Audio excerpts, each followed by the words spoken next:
Everyone. पिछले video में हमने देखा था कि 45th जीएसटी काउंसिल मीटिंग में कुछ बहुत ही अच्छे रिकमेंडेशंस दिए गए, जिसमें उन्होंने बोला था कि कुछ चीज़ों का हम लोग क्लैरिफिकेशन देंगे। आज 3 सर्कुलर इशू हुए हैं, सर्कुलर नंबर 159, 160 एंड 161, जिसमें कुछ क्लैरिफिकेशंस इशू हुए हैं जो बेनिफिशियल है टैक्स पेयर्स के लिए। तो वन बाय वन एक-एक सर्कुलर का हम लोग डिस्कशन करेंगे। सबसे पहले हम लोग लेते हैं सर्कुलर नंबर 159, जिसमें इंटरमीडियरी सर्विस के रिलेटेड क्लैरिफिकेशन दिया है। एक चीज सबसे पहले हम लोग समझ ले अबाउट द इंटरमीडियरी सर्विस।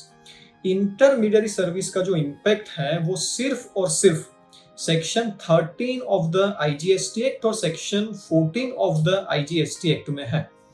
ये सेक्शन 13 जो आईजीएसटी एक्ट का है वो तभी एप्लीकेबल होता है जब सप्लायर का लोकेशन या तो फिर रिसिपिएंट का लोकेशन दोनों में से कोई एक इंडिया से बाहर हो।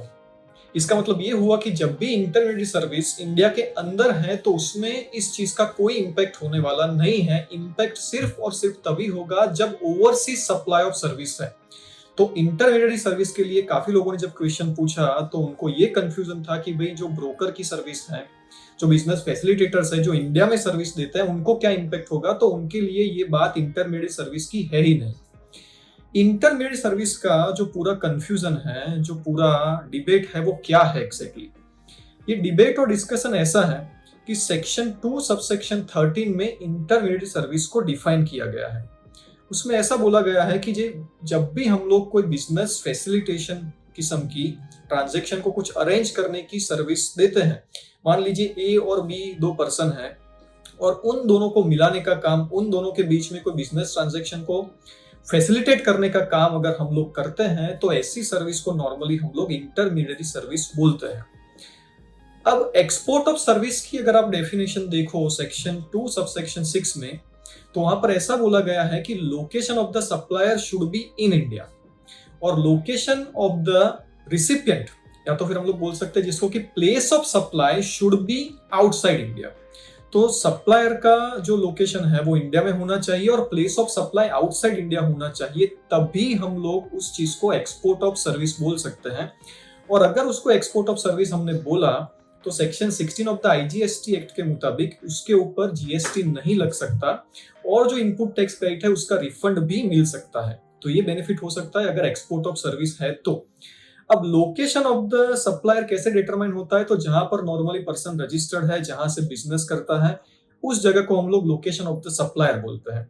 लेकिन प्लेस ऑफ सप्लाई किसको बोलते हैं, तो प्लेस ऑफ सप्लाई डिटरमाइन करने के लिए सेक्शन 10, 11, 12, 13 इतनी सेक्शंस है आईजीएसटी एक्ट में। वहां पर जो सेक्शन 13 है उसमें ऐसा बोला गया है कि ये तभी एप्लीकेबल होगा जबकि लोकेशन ऑफ द सप्लायर या location of the recipient India से बाहर हो।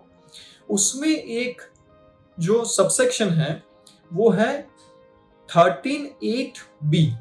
अब ये जो 13(8)(b नंबर का क्लॉज यहाँ पर है वो हमको ऐसा बोलता है कि इंटरमीडियरी सर्विस के केस में या तो फिर इंटरमीडियरी के केस में प्लेस ऑफ सप्लाई हमेशा लोकेशन ऑफ द सप्लायर ही होगा।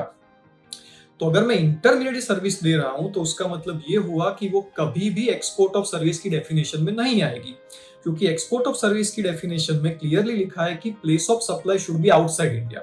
और इंटरमीडियरी सर्विसेज के अंदर एक एजम्पशन है सेक्शन 13(8)(b में कि भाई इंटरमीडियरी सर्विस में लोकेशन ऑफ द सप्लायर ही हमेशा प्लेस ऑफ सप्लाई माना जाएगा। इसका मतलब यह है कि मैं सप्लायर हूं, मैं इंडिया में हूं और मैंने इंटरमीडियरी सर्विस दी है किसी पर्सन को जो कि इंडिया से बाहर है, तो भी उसको मैं एक्सपोर्ट ऑफ सर्विस नहीं बोल सकता बिकॉज ऑफ सेक्शन 13(8)(b। अब इस सेक्शन 13(8)(b की कॉन्स्टिट्यूशनल वैलिडिटी को काफी केसेस में चैलेंज किया गया। रिसेंट एक धर्मेंद्र एम जानी का केस था बॉम्बे हाई कोर्ट में, जिसमें 2 जजेस ने अलग अलग अपना ओपिनियन दिया, अलग अलग जजमेंट दिया। एक ने बोला कि ये सेक्शन कॉन्स्टिट्यूशनली सही है, दूसरे ने बोला कि ये सेक्शन कॉन्स्टिट्यूशनली वैलिड नहीं है। अब जब 45th जीएसटी काउंसिल मीटिंग में रिकमेंडेशन आया इंटरमीडिएट को क्लैरिफाई करने का, तब हमको लगा था कि शायद वो लोग ऐसा बोलेंगे कि भाई इंटरमीडिएट के केस में प्लेस ऑफ सप्लाई को हम लोग रिसिपिएंट का लोकेशन मतलब कि आउटसाइड इंडिया गिनेंगे और उसको एक्सपोर्ट ऑफ सर्विस में मान लेंगे। हालांकि ये जो सर्कुलर आया है आज, सर्कुलर नंबर 159, उसमें ऐसा कोई क्लैरिफिकेशन, ऐसी कोई रिलैक्सेशन नहीं है। उन्होंने सिर्फ और सिर्फ scope of the intermediate service को क्लैरिफाई किया है। उन्होंने सिर्फ इतना बताया है कि किसको हम लोग इंटरमीडिएट सर्विस मानेंगे और किसको नहीं मानेंगे। उनका ये जो स्टैंड है कि इंटरमीडिएट सर्विस में location of the supplier he place of supply होगा, उसमें उन्होंने कोई चेंज नहीं किया है। अच्छा, क्लैरिफिकेशन क्या दिया इस सर्कुलर नंबर 159 में उन्होंने? तो उन्होंने बोला कि भाई दो लोगों के बीच में बिजनेस का कोई ट्रांजैक्शन है जिसको आप फैसिलिटेट करते हो, तो उसको हम लोग बोलेंगे इंटरमीडिएट सर्विस। जैसे कि कोई पर्सन है इंडिया में, उसे किसी ओवरसीज क्लाइंट को या ओवरसीज कस्टमर को कोई मशीनरी, प्लांट, ऐसा कुछ बेचना है, अपनी कोई गुड्स बेचना है, और उसके लिए उसने किसी पर्सन को हायर किया कि जो कस्टमर ढूंढ के देगा। या तो ओवरसीज क्लाइंट ने हायर किया या सप्लायर ने हायर किया, किसी ने भी हायर किया, तो ये जो पर्सन क्लाइंट ढूंढ के देगा उसके ऊपर कमीशन चार्ज करेगा, ब्रोकरेज चार्ज करेगा, ऐसी कोई चीज चार्ज करेगा। तो ये जो काम किया इस पर्सन ने, उसको हम लोग बोलते हैं इंटरमीडियरी सर्विस, और उसकी सर्विस कभी भी एक्सपोर्ट ऑफ सर्विस में नहीं गिनी जा सकती बिकॉज ऑफ 13(8)(b). अच्छा, इसकी वजह से कुछ कंफ्यूजन ऐसा था कि काफी और बिजनेस फैसिलिटेशन ट्रांजैक्शन हो सकता है, जैसे कि आउटसोर्सिंग ट्रांजैक्शन, कि भाई मैं कोई काम करता हूँ आउटसाइड इंडिया में, कोई कंपनी है जो कि कोई सॉफ्टवेयर का प्रोडक्शन करती है, सॉफ्टवेयर बनाती है, उसने कोई अपना काम आउटसोर्स कर दिया इंडिया की किसी कंपनी को। उस सिचुएशन में उन्होंने बोला है इस सर्कुलर में कि भाई ये तो मेन सप्लाई का ही सब पार्ट है, इसको हम लोग इंटरमीडिएट सर्विस या तो फिर एंसिलरी सप्लाई नहीं बोल सकते।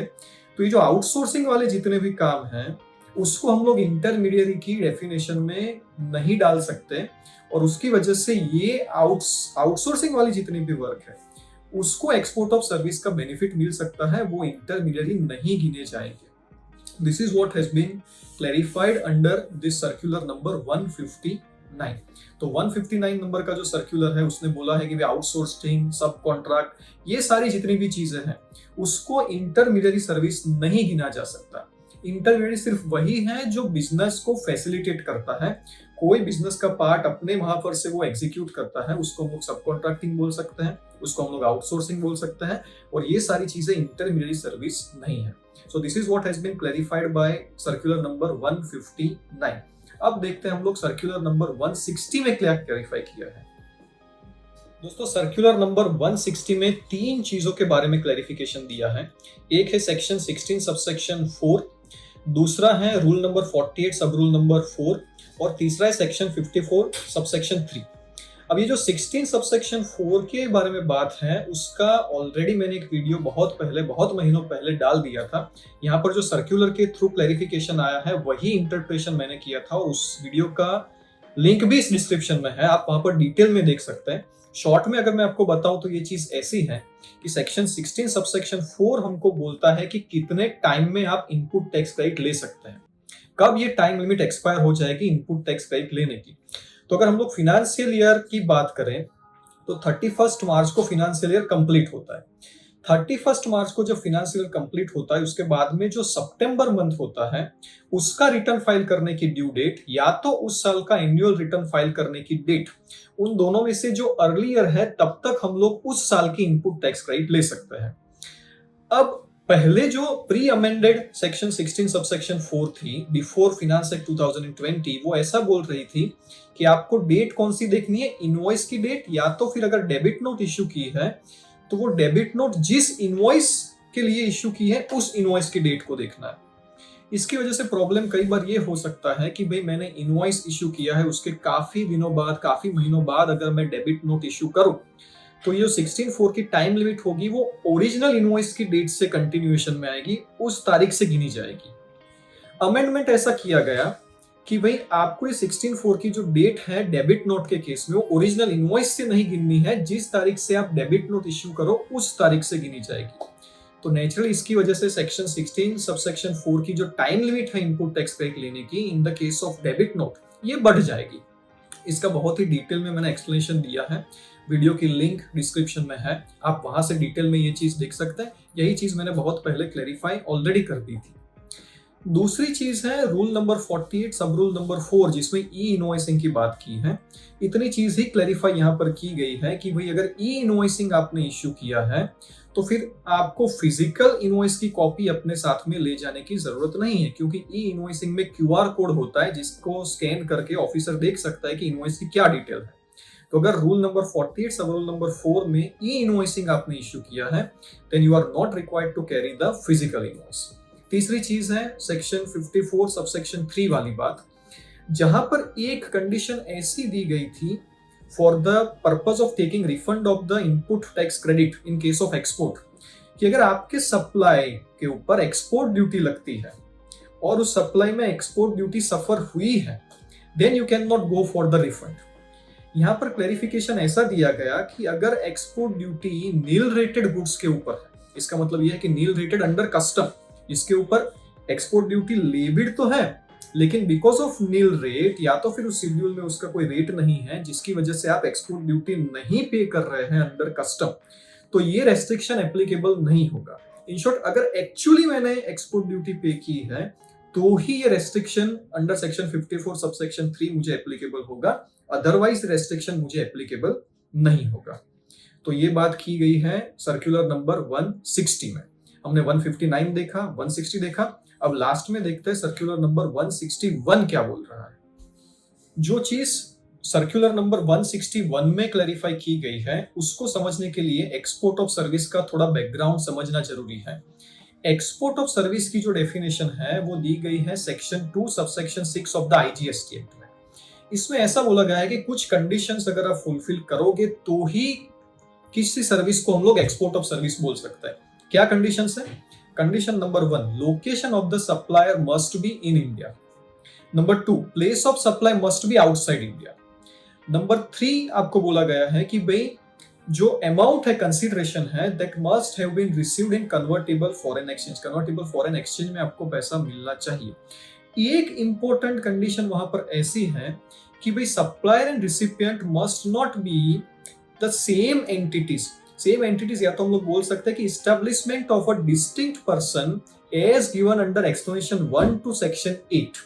अब ये एक्सप्लेनेशन 1 टू सेक्शन 8 क्या है? इसका सिंपल सा मतलब ऐसा है कि मैं इंडिया में हूं, मैंने कोई सर्विस दी है ओवरसीज फॉरेन कंट्री में, लेकिन जिसको सर्विस दी है वो मेरी ही ब्रांच है, वो मेरे ही एक एंटिटी है, तो उस सिचुएशन में हम लोग उसको एक्सपोर्ट ऑफ सर्विस नहीं मान सकते अंडर सेक्शन 2 सबसेक्शन 6। अब यहाँ पर एक क्वेश्चन ऐसा आया कि भाई एक कोई कंपनी है यहाँ पर इंडिया में ए लिमिटेड, वो सर्विस दे रही है अपनी सिस्टर कंसर्न बी लिमिटेड जो यूएसए में है। अब ये जो बी लिमिटेड है वो यूएसए में लीगली इनकॉर्पोरेट हुई है, भले ही सिस्टर कंसर्न है, भले डायरेक्टर सेम है, शेयर होल्डर सेम है, ये सारी चीजें, लेकिन लीगल एंटिटी है, ब्रांच नहीं है कोई हमारी कंपनी की। तो क्या उस सिचुएशन में ये सेक्शन 2 सबसेक्शन 6 का रेस्ट्रिक्शन एप्लीकेबल होगा? क्या हम लोग ऐसा बोल सकते हैं कि इसको हम लोग एक्सपोर्ट नहीं मानेंगे क्योंकि दोनों एक ही एंटिटी के एस्टैब्लिशमेंट है? तो सर्विस टैक्स में इस चीज को काफी अच्छी तरीके से क्लैरिफाई किया गया था कि अगर लीगल एंटिटी है दोनों अलग अलग, तो दोनों अलग अलग पर्सन गिने जाएंगे, और दोनों अलग अलग पर्सन अगर गिने जा रहे हैं तो उस सिचुएशन में हम लोग इस रेस्ट्रिक्शन को एप्लीकेबल नहीं कर सकते जो सेक्शन 2 सबसेक्शन 6 वाला रेस्ट्रिक्शन है। इसका सिंपल सा कंक्लूजन ऐसा है कि अगर मेरी ब्रांच है फॉरेन कंट्री में तो उसमें ये 2(6) वाला रेस्ट्रिक्शन एप्लीकेबल होगा, लेकिन कोई लीगल एंटिटी ही है अलग जिसको हम लोग कंपनीज एक्ट में अलग पर्सन के तौर पे आइडेंटिफाई कर सकते हैं। जैसे मान लीजिए कि वहां पर मैंने कोई कंपनी इनकॉर्पोरेट की है, तो उस सिचुएशन में मैं अगर यहां से उसको सर्विस देता हूं तो उसको एक्सपोर्ट ऑफ सर्विस माना जाएगा अगर बाकी की कंडीशन सेक्शन 2 सबसेक्शन 6 की फुलफिल होती है तो। इन शॉर्ट लीगल एंटिटीज के केस में ये जो रेस्ट्रिक्शन है कि दोनों सेम पर्सन के अलग अलग एस्टैब्लिशमेंट नहीं होने चाहिए, ये एप्लीकेबल नहीं होगा। ये क्लैरिफाई किया गया है थ्रू सर्कुलर नंबर 161। तो 159, 160 और 161 में जो भी क्लैरिफिकेशन दिए हैं वो हम लोगों ने डिस्कस किए। कोई क्वेश्चन है तो आप कमेंट बॉक्स में लिख सकते हैं friends. Thank you very much.